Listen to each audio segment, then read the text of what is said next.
নেই কিন্তু সকালবেলা ব্রেকফাস্ট করেই বেরোতে হবে, তাহলে কিন্তু আজকের এই রেসিপিটা এত ইজি আর এত তাড়াতাড়ি হয়ে যায়, যে কোনো সময় এটা কিন্তু বানিয়ে নিতে পারবে। আর সকালে জলখাবারে যদি এরকম কিছু পাওয়াও যায় তাহলে কিন্তু মনটাও ভালো হয়ে যায়।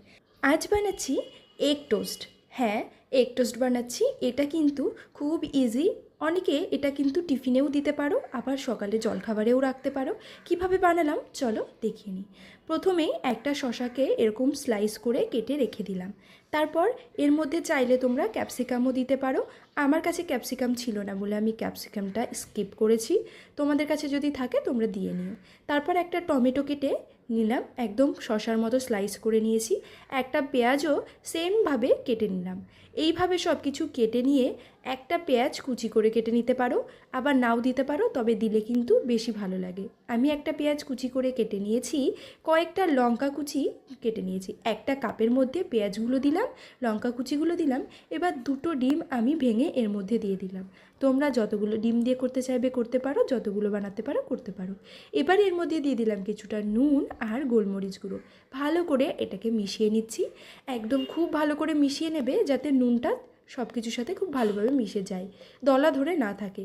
আবার একটা কাজও করতে পারো, ডিমটা দেওয়ার আগে নুনটা দিতে পারো, তাহলে কিন্তু দলা ধরে থাকবে না। এবার একটা কড়া বসিয়ে দিয়ে বা প্যানও বসাতে পারো, খুব ভালো করে গরম করে নিয়ে তাতে বাটার দিতে পারো, আবার তেল দিয়েও করতে পারো। সাদা তেল ইউজ করলেও ভালো হবে, কিন্তু আমার কাছে সাদা তেল থাকা সত্ত্বেও আমি সর্ষে তেল দিয়ে করেছি, কারণ আমার হাতের কাছে যেটা পেয়েছিলাম সেটাই করেছি।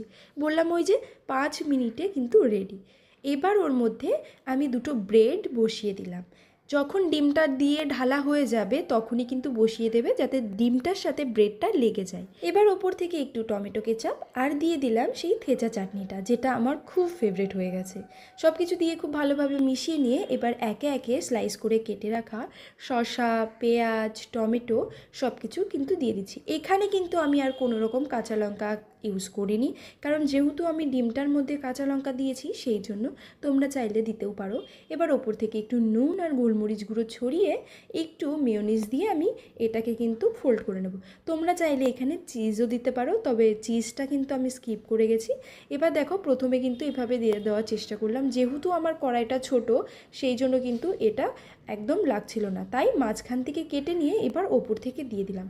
রেডি হয়ে গেল তো আমার এগ টোস্ট। কি হলো তো 5 মিনিটের মধ্যে জলখাবার। এইরকম জলখাবার যদি বাচ্চারা কেন বড়রাও পাও, খুশিতে কিন্তু আত্মহারা হয়ে যাবে। তো আজকের এই ডিম টোস্টটা কেমন লাগলো অবশ্যই কিন্তু কমেন্টে জানিও। ভালো লাগলে লাইক করো, শেয়ার করো। আর যারা এখনও এরকমভাবে খাওনি তারা কিন্তু অবশ্যই একবার বাড়িতে খেয়ে জানিও কেমন হয়েছে। ভিডিওটা ভালো লাগলে লাইক, শেয়ার, কমেন্ট আর সাবস্ক্রাইব। যারা আমার ফেসবুক পেজ থেকে দেখছো তারা কিন্তু অবশ্যই ফলো করবে। আর হ্যাঁ, এর সঙ্গে কিন্তু অবশ্যই 1 কাপ গরম গরম চা, এটা না হলে কিন্তু জমবেই না। আরও যদি তোমাদের এই রকম রেসিপি লাগে অবশ্যই কিন্তু জানাবে। টাটা, চলে আসবো আবারও নতুন একটা রেসিপি নিয়ে।